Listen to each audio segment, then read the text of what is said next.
పవన్ కళ్యాణ్ జన సైనికుల గురించి, తెలుగుదేశం బీజేపీ కార్యకర్తల గురించి సిబిఎన్ ఆర్మీ సుమిత గారు మాట్లాడవలసిందిగా కోరుతా ఉన్నాం.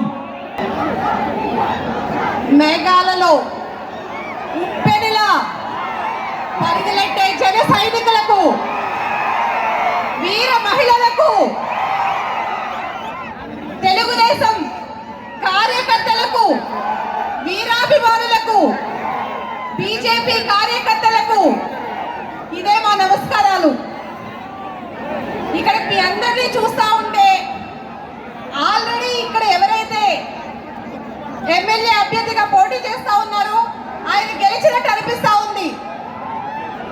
మీ అందరి ఉత్సాహం చూస్తూ ఉంటే మాలో కూడా చాలా చాలా ఆనందంగా ఉత్సాహంగా ఉంది. ఇంత మండు ఎండలో కూడా పవన్ కళ్యాణ్ గారి కోసం ఈ రకంగా మీరందరూ ఎదురు చూడటం చాలా అభినందించదగ్గ విషయం. మేము ఒక ఐటీ ప్రొఫెషనల్ని, ఇంతకు ముందు మాకు రాజకీయాలతో సంబంధం లేదు. మేము మా జాబ్స్ చేసుకుంటూ తెలంగాణలో అమెరికాలో ఉండేవాళ్ళం.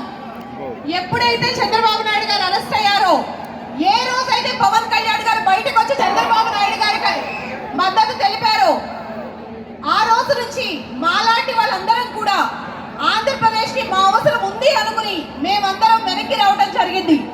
ఎందుకంటే ఈ రోజు యువత భవిష్యత్తు మన ఆంధ్రప్రదేశ్ లో ఎలా ఉందో మనందరికీ తెలుసు.